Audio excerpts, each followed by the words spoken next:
Salmo de número 115. Eu quero falar um pouco nesta noite sobre Deus não está morto. Deus não está morto. Ele está vivo e ativo no planeta Terra.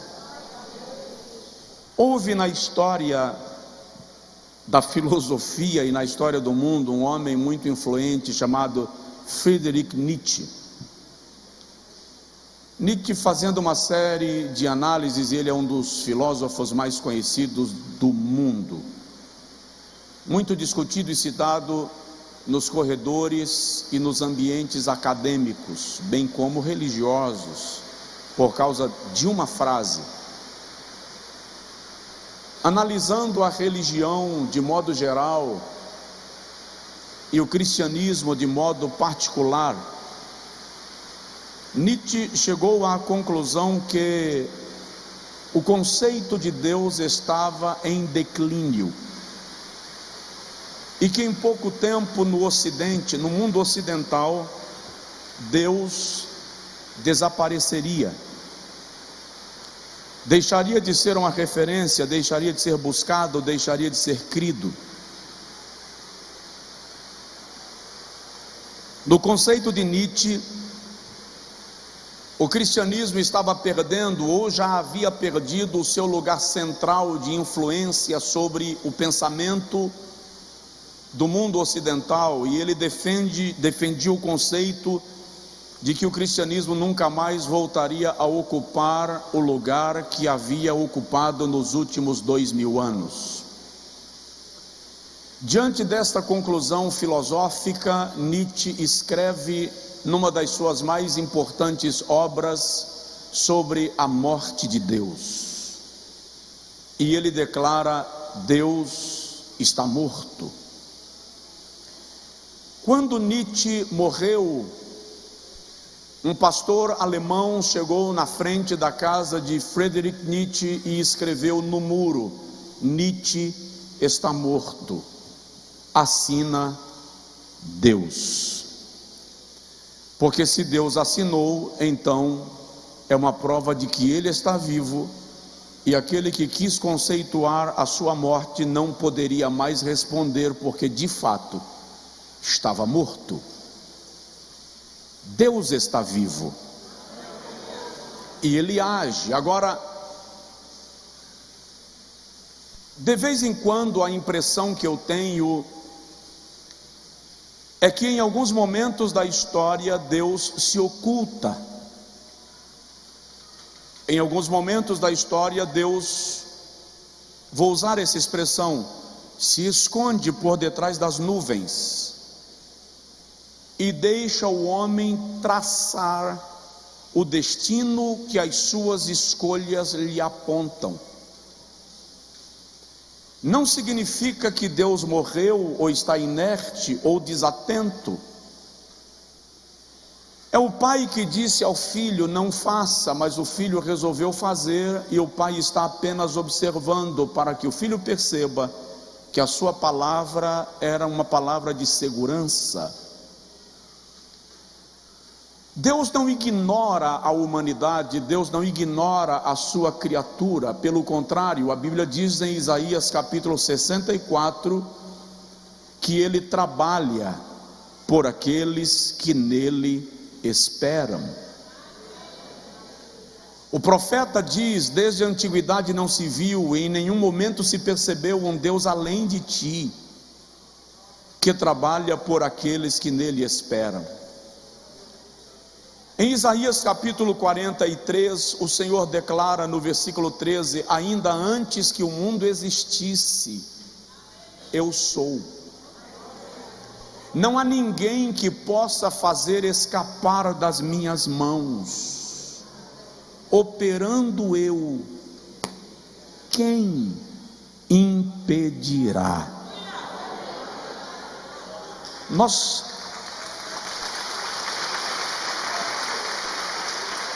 Nós devemos entender que ninguém tem o poder de desviar o curso de Deus. Ninguém tem o poder de controlar a sua ação, a sua presença, o seu modo de operar, o seu modo de falar. Ele é Deus. Quando o salmista diz: o nosso Deus está nos céus, ele está dizendo: Deus está acima de tudo. Deus está acima de todos. Ninguém olha para Deus de cima para baixo. Ele tem o controle do universo, da criação, da criatura, do tempo e do espaço. Há alguns anos atrás, eu diria há 2 décadas atrás, ganhou força no Brasil um conceito do Deus que obedece ordens daqueles que decidiram servi-lo. É paradoxal. Eu decido servir a Deus e Deus é quem obedece a minha ordem. É contraditório.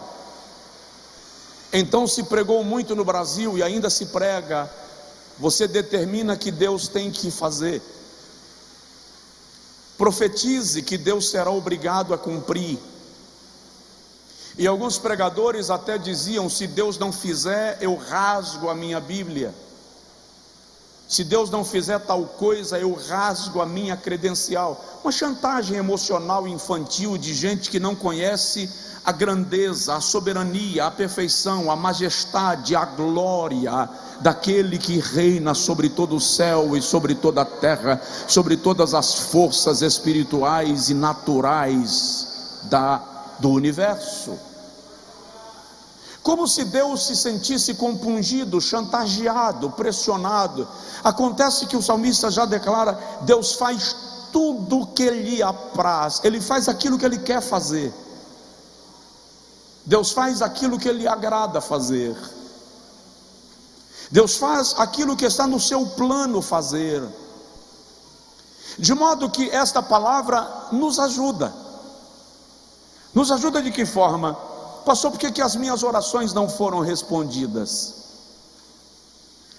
E aí, os altruístas da fé vão dizer: porque você não tem fé, porque você não é crente, porque você orou sem crer, porque você não se converteu ainda, porque você não fez uma consagração. Olha, eu recebi aquela bênção porque eu paguei o preço. Presta atenção, santo, ninguém aqui recebeu bênção nenhuma porque pagou o preço. O preço foi pago, cabalmente pago, totalmente pago, absolutamente pago por Jesus Cristo na cruz do Calvário. Aleluia!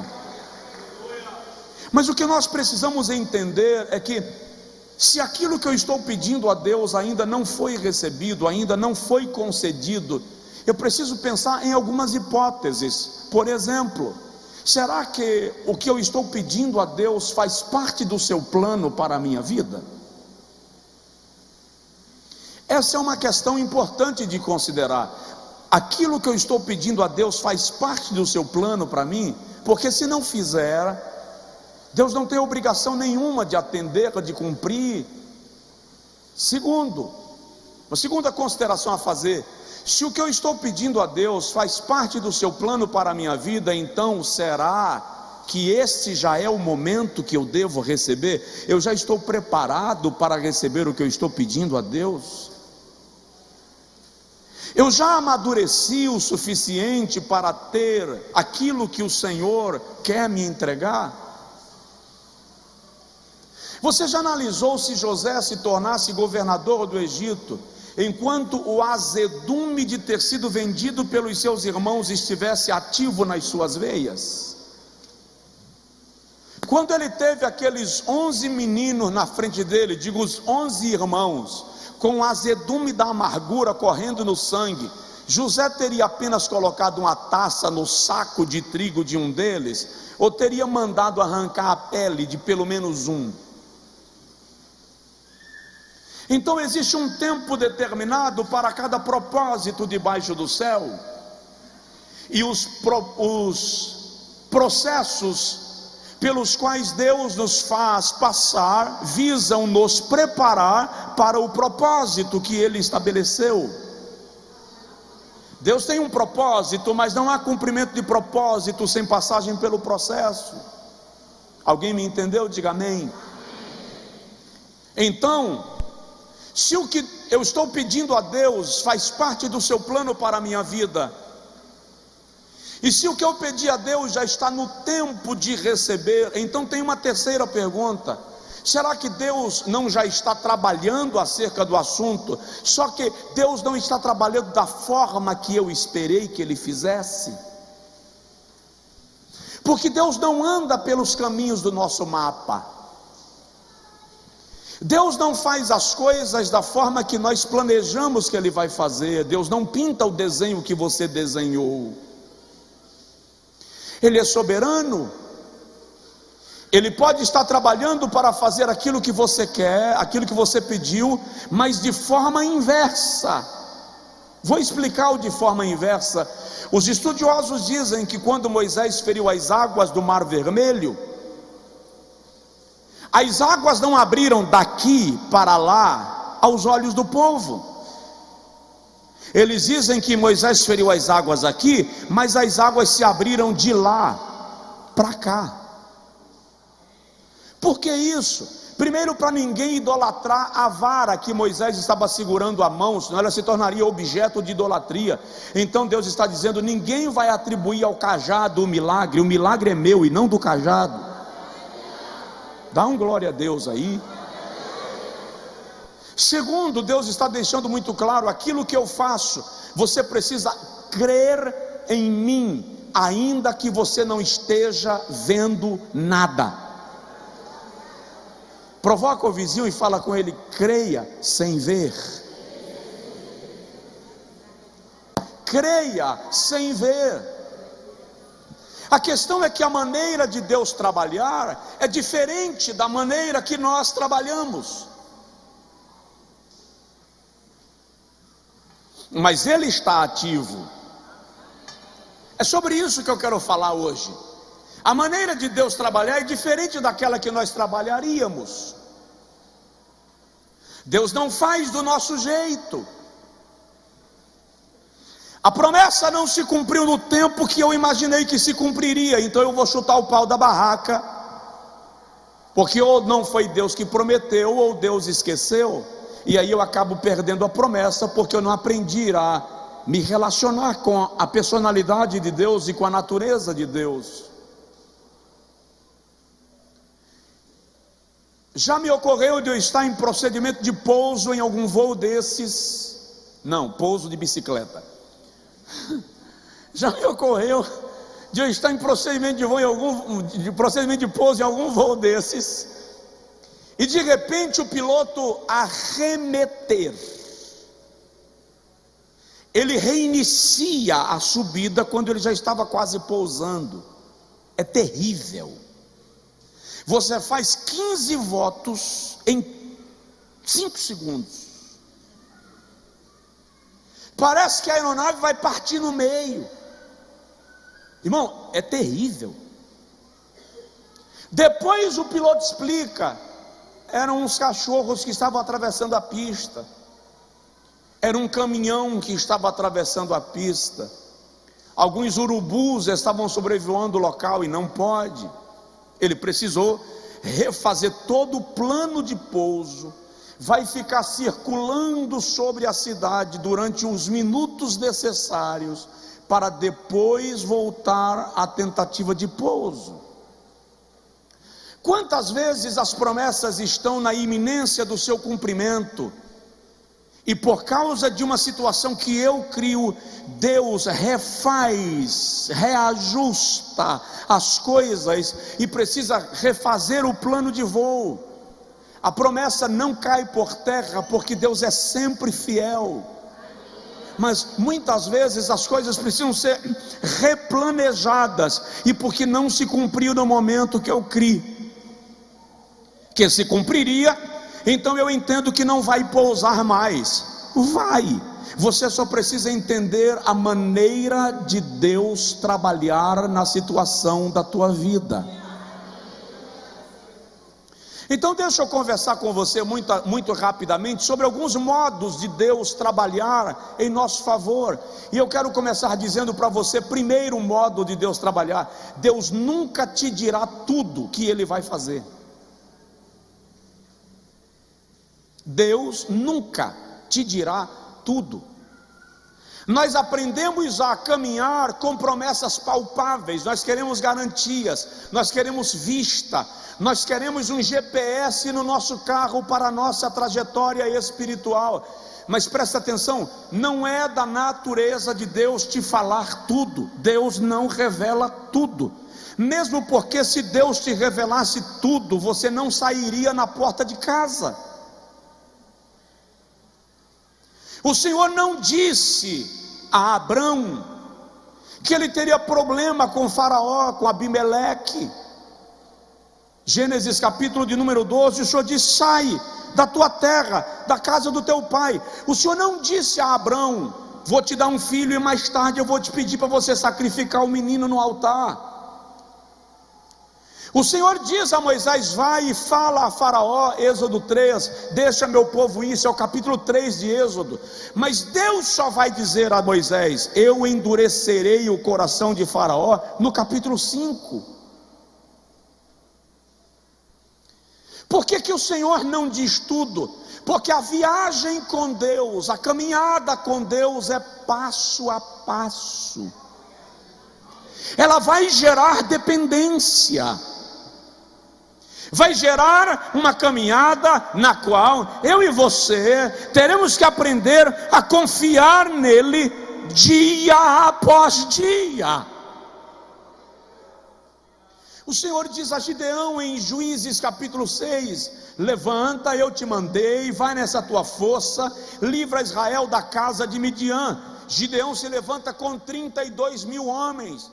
O Senhor não disse a Gideão que ele só iria chegar na batalha com 300, só na hora, lá na viagem, na divisa, já no terreno da guerra, que o Senhor diz: manda os covardes irem embora, os desavisados também, e fica só com aqueles que estão de espírito atento. Deus não vai te contar tudo. Tem alguém aí? Uma profecia não traz todas as revelações para você. Uma visão não te dirá tudo. É preciso caminhar com Deus movido por uma fé incomum, por uma fé extraordinária. Davi é ungido para ser rei de Israel, que coisa gloriosa. Jessé poderia dizer: meu filho vai ser rei, estou por cima da carne assada. Davi: eu sou o mais novo da casa e vou reinar sobre eles todos. Deus não disse a Davi que ele ia demorar 15 anos até assumir o trono. Deus não disse a Davi que seriam os 15 piores anos da sua vida. Deus não disse a Davi que depois daquela unção ele nunca mais teria tranquilidade. Porque se Deus dissesse, o cara diz assim: Senhor, o Senhor dá essa coroa para outro, essa unção aí também o Senhor pode passar para o próximo, porque eu estou muito bem cuidando de ovelha lá no deserto, tá bom? Eu vou ficar brigando com os ursinhos da vida, os leãozinhos da vida. O Senhor não vai dizer tudo. Então para de achar que Deus não está trabalhando na tua história. Ele está trabalhando, só não está trabalhando do teu jeito, não está trabalhando da tua maneira, não está fazendo do modo que você planejou. Mas o milagre vai acontecer na sua vida. Só quem crê e recebe dá um glória, dá um brado, dá um louvor. Tem pastores em conflito, tem irmãos em conflito. Por quê? Mas será que Deus mandou mesmo? Será que Deus ainda me quer nesse projeto? O seu conflito não é a dúvida de Deus, é a sua. Deus não faz promessas e depois fica assim: acho que eu me precipitei. Não.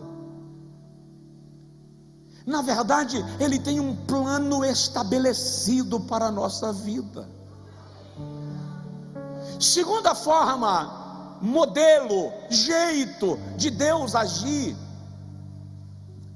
E nós precisamos entender, Ele está vivo e está trabalhando, porém, Deus mais reage às nossas atitudes do que propriamente age, por sua vontade soberana. Eu vou repetir. Deus lhe fez uma promessa, Deus tem um plano na sua vida, Ele vai cumprir, mas Deus mais reage às nossas atitudes do que propriamente age por sua determinação soberana. A porta abriu, mas você não entra. A oportunidade chegou, mas você não pega. A palavra veio, mas você não coloca em prática, você não reage. Olha só, pedi, ação, e dá-se-vos-á, reação. Buscai, ação, e encontrareis, reação. Batei, ação, e abrir-se-vos-á, reação. Chegai-vos, pois, a Deus, ação, e Ele se chegará a vós, reação. Aqueles que de madrugada me buscam, ação, me acharão, reação. O que está faltando para muitos de nós é a saída do estado de comodismo, é a saída da inércia. O medo nos trava, o medo nos bloqueia. Então o Senhor está dizendo: eu estou trabalhando por você, mas não fica de braço cruzado. O Senhor está dizendo: eu vou ressuscitar Lázaro, mas tira a pedra. Eu vou abrir o mar, mas fere as águas.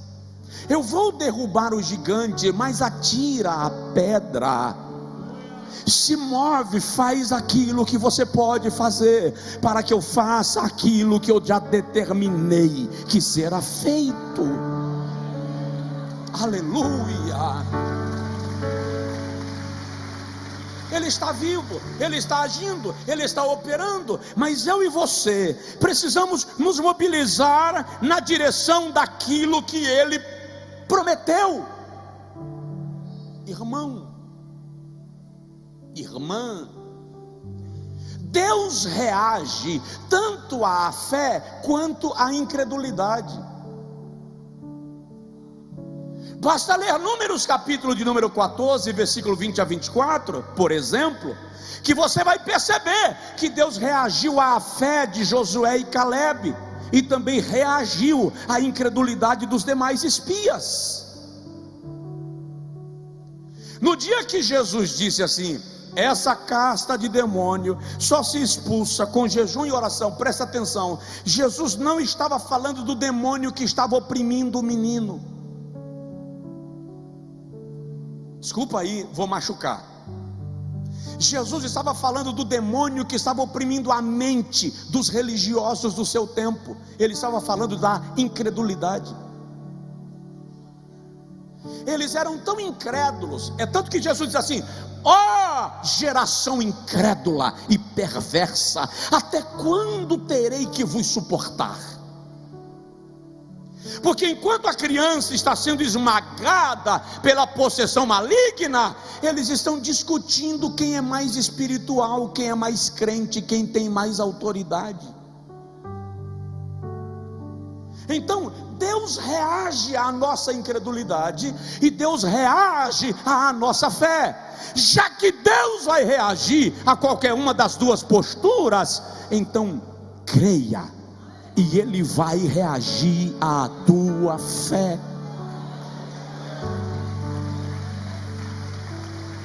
Terceiro, Deus está trabalhando, Deus está agindo. Esta semana vai ser uma semana definidora na vida de algumas pessoas. Deus vai destravar coisas que estavam travadas. Ele vai abrir caminhos que você não estava enxergando. Ele vai liberar aquele alvará que você está pedindo a Ele há quanto tempo e não saiu.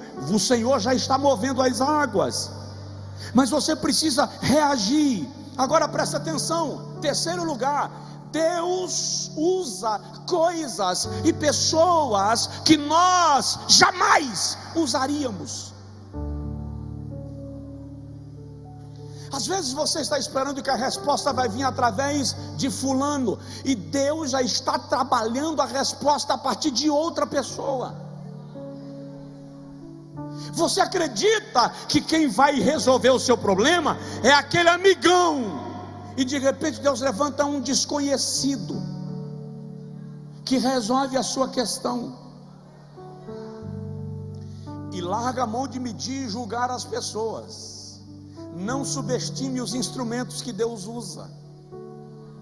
O apóstolo Paulo diz aos Coríntios, na primeira carta, capítulo 1, versículo 18, 19 e 20: Deus escolheu as coisas fracas deste mundo para confundir as fortes, e Deus escolheu as coisas desprezíveis deste mundo para confundir as aprazíveis, e Deus escolheu aquelas que não são para reduzir a nada as que são, a fim de que ninguém se glorie na sua presença.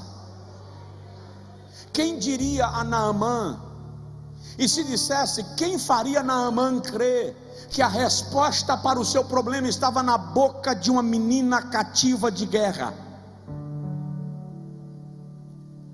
Quem diria para Elias que ele seria mantido no tempo da fome e da seca por uma viúva pobre? Quem diria para os apóstolos que o ponto de partida de um milagre de multiplicação estava na marmita de uma criança que levou para o deserto um pãozinho e alguns peixinhos? Deus usa quem Ele quer.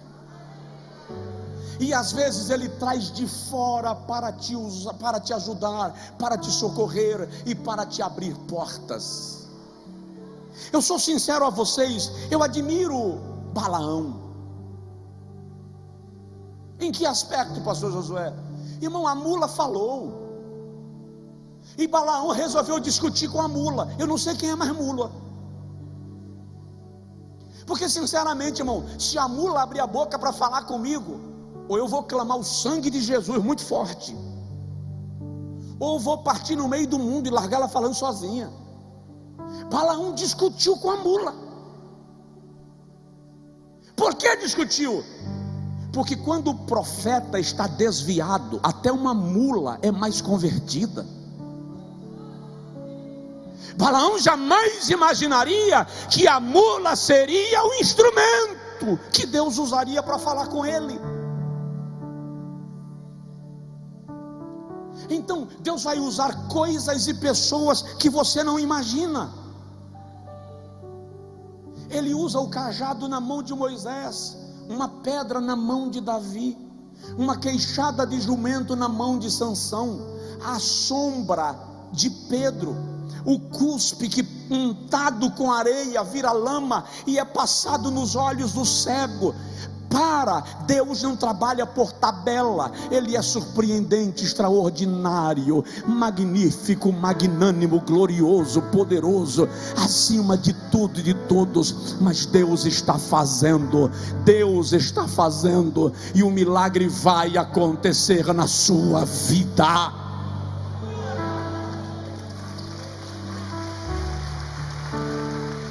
Agora, aprende a não subestimar quando Deus usa quem você menos espera. Porque muitas vezes você está esperando que Deus vai usar o irmão fulano, porque o irmão fulano tem um dom de profecia, pastor, que é uma glória. Aí indo para casa do irmão fulano para buscar uma profecia de encomenda, no ponto de ônibus Deus faz uma pessoa simples, que você nunca viu, te dá uma palavra e é a resposta. Mas sabe por que você não entendeu? Porque você está viciado em só acreditar em profecia se ela vier carregada de uma rajada de línguas e 2 sapateadas.